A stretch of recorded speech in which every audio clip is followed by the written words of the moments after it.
दोस्तों आज हम इस वीडियो में करने वाले हैं इंडियन पॉलिटी यानी दोस्तों भारतीय संविधान की रचना आपको दोस्तों कराने वाला हूं। तो दोस्तों आप इस वीडियो को पूरा एंड तक जरूर देखना है। आपको दोस्तों इस वीडियो में ऐसे ऐसे पॉइंट मिलने वाले हैं जो दोस्तों परीक्षाओं में हर बार पूछे जाते हैं। तो चलिए दोस्तों बिना किसी देरी के वीडियो को शुरू करते हैं। तो दोस्तों सबसे पहले हम देखने वाले हैं संविधान यानी दोस्तों संविधान की रचना किस प्रकार हुई है। तो दोस्तों संविधान का अगर हम संधि विच्छेद करते हैं तो सम धन विधान। तो दोस्तों सम का जो मतलब होता है वो हो गया समान और विधान दोस्तों यानी कानून, यानी दोस्तों सबके लिए समान कानून, इसे दोस्तों संविधान कहते हैं। अब दोस्तों देखने वाले हैं संविधान की हम परिभाषा। संविधान की परिभाषा नियमों कानूनों का ऐसा संकलन जो किसी देश का शासन चलाने के लिए आवश्यक हो, यानी दोस्तों नियमों कानूनों का एक ऐसा संकलन जो किसी देश का शासन चलाने के लिए आवश्यक हो, उसे दोस्तों संविधान कहते हैं। अगर दोस्तों आप मैं उदाहरण सहित आपको समझाना चाहूँ, अगर दोस्तों कोई राजा है वो दोस्तों अगर अपनी प्रजा या दोस्तों अपने देश को चलाना चाहता है तो वो दोस्तों अगर नियम कानून नहीं होंगे तो दोस्तों सब अपनी मनमानी करेंगे। तो दोस्तों इसी प्रकार किसी देश की शासन को चलाने के लिए नियम कानून आवश्यक होते हैं, तो इसे ही दोस्तों संविधान कहते हैं। भारत ने संविधान को 26 नवंबर 1949 को अंगीकृत किया था, यानी दोस्तों जो भारत का संविधान था उसे दोस्तों 26 नवंबर 1949 ईस्वी को स्वीकार किया था। संपूर्ण संविधान 26 जनवरी 1950 ईस्वी को लागू किया गया। भारतीय संविधान का पिता डॉक्टर भीमराव अंबेडकर को कहा जाता है, यानी दोस्तों भारतीय संविधान का अगर आपको से दोस्तों जनक या पिता पूछा जाए तो डॉक्टर भीमराव अंबेडकर को कहा जाता है। तो जो अपना भारत है उसे 26 जनवरी 1950 ईस्वी को गणराज्य घोषित किया गया था। जब संविधान लागू हुआ तब उसमें 395 अनुच्छेद तथा 8 अनुसूचियाँ थी। अगर दोस्तों आपसे पूछा जाए कि जब संविधान लागू हुआ था तो उस टाइम दोस्तों संविधान में कितने अनुच्छेद और अनुसूचियाँ थीं, तो दोस्तों अनुच्छेद 395 और अनुसूचियाँ 8 थीं।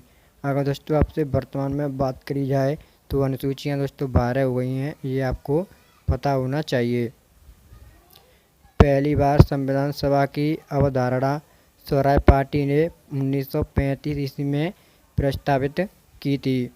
भारतीय का संविधान ना तो लचीला और ना ही कठोर है, बल्कि दोनों का मिला जुला रूप है। अगर दोस्तों आपसे पूछा जाए ऑप्शन में आपको दिया जाए कि भारत का जो संविधान है वो लचीला है या कठोर है, तो दोस्तों अगर आपको ऑप्शन दे ए और बी दोनों, तो दोस्तों यही आपको लगा के आना है।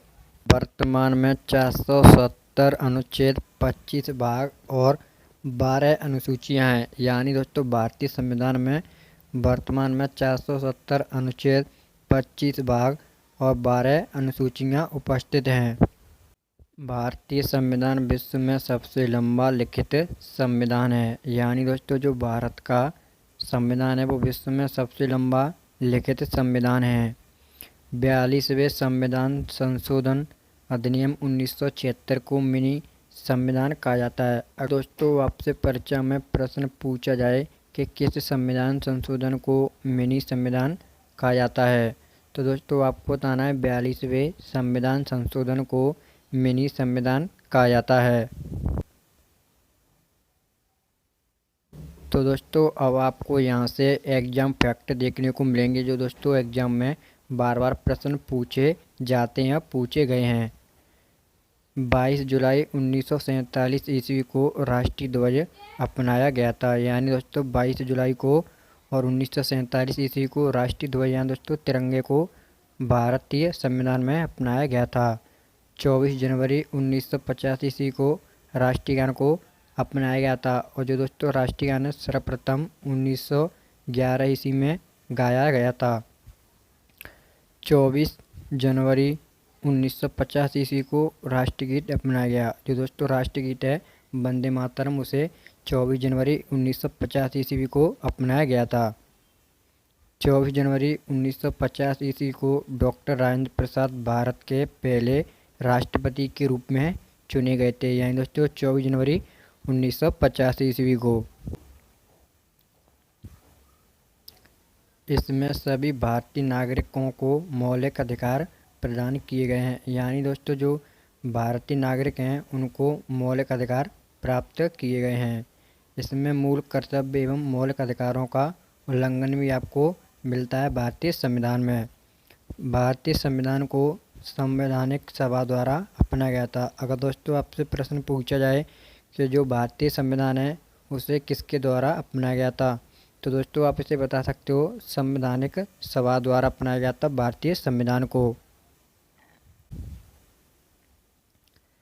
13 दिसंबर 1940 को जवाहरलाल नेहरू ने संविधान सभा में उद्देश्य प्रस्ताव प्रस्तुत किया था। कब किया था दोस्तों? 13 दिसंबर 1940 ईस्वी को।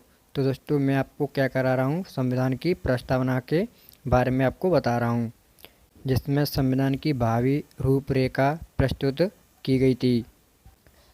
उद्देश्य प्रस्ताव पर विचार विमर्श के बाद 22 जनवरी 1947 ईस्वी को इसे सर्वसम्मति के पास किया गया था। दोस्तों ये बात आपकी प्रस्तावना की हो रही है। केशवानंद भारती बनाम केरल राज्य विवाद 1973 के अनुसार उद्देश्य का संविधान का अंग है। इसे न्यायालय में कानूनी संविधान का अंग और इसे न्यायालय में कानूनी दर्जा प्राप्त नहीं है। जो दोस्तों आपकी प्रस्तावना है वो संविधान का अंग तो है, लेकिन इसे न्यायालय में कानूनी दर्जा प्राप्त नहीं है। उद्देशिका को संविधान की आत्मा और संविधान निर्माताओं के मन की कुंजी कहा गया है। यानी कि दोस्तों जो उद्देशिका है उसे संविधान की आत्मा और जो संविधान उन्होंने बनाया है उनके मन की कुंजी कहा गया है। उद्देशिका में प्रयुक्त हम भारत के लोग शब्द से स्पष्ट है कि भारत की संप्रभुता भारत की जनता में निहित है। संविधान सभा की अंतिम बैठक 24 जनवरी 1950 ईस्वी को हुई थी। यानी दोस्तों जो संविधान सभा है उसकी अंतिम बैठक 24 जनवरी 1950 ईस्वी को हुई थी। संविधान को लागू करने के लिए 26 जनवरी का दिन इसलिए तय किया गया था। यानी दोस्तों आपसे ये प्रश्न पूछा जाए जो संविधान था उसे लागू करने के लिए 26 जनवरी को ही क्यों अपनाया गया था या क्यों माना गया था कि हम 26 जनवरी को ही जो संविधान है वो लागू करेंगे,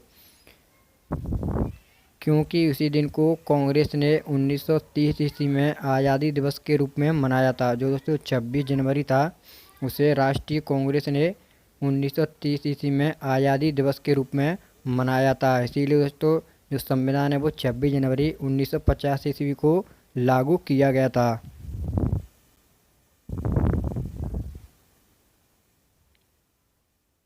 42वें संविधान संशोधन में 53 अनुच्छेदों एवं 7वीं अनुसूची में संशोधन हुआ है। यानी दोस्तों 42वां जो संविधान संशोधन है उसमें 53 अनुच्छेदों एवं 7वीं अनुसूची में संशोधन हुआ है। सर्वोच्च न्यायालय का गठन एवं शक्तियां अमेरिका के संविधान से ली गई हैं। अगर दोस्तों आपसे पूछी जाए सर्वोच्च न्यायालय का गठन और शक्तियां कहाँ से ली गई हैं, तो वो दोस्तों आपके अमेरिका के संविधान से ली गई हैं।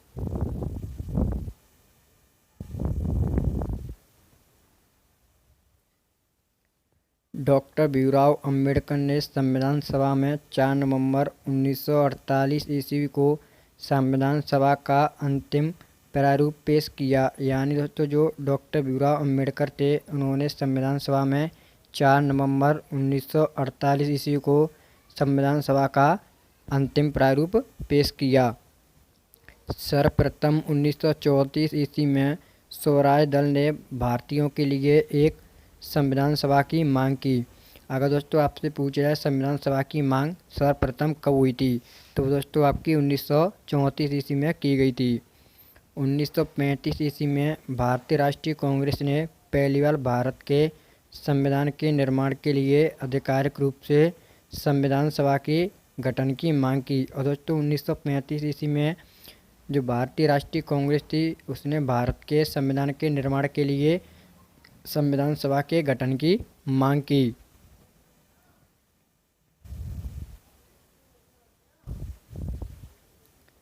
1938 ईस्वी में आईएनएस की ओर से जे.एल. नेहरू ने घोषणा की, यानी दोस्तों जो पंडित जवाहरलाल नेहरू थे उन्होंने घोषणा की कि स्वतंत्र भारत के संविधान का निर्माण वयस्क मताधिकार के आधार पर किया जाएगा। तो दोस्तों आज की वीडियो हमारी यहीं पर समाप्त होती है। अगर आपको वीडियो अच्छी लगी हो तो वीडियो को लाइक और चैनल को सब्सक्राइब जरूर कर लेना है। तो चलिए मिलते हैं दोस्तों अगली वीडियो में। जय हिंद, जय भारत।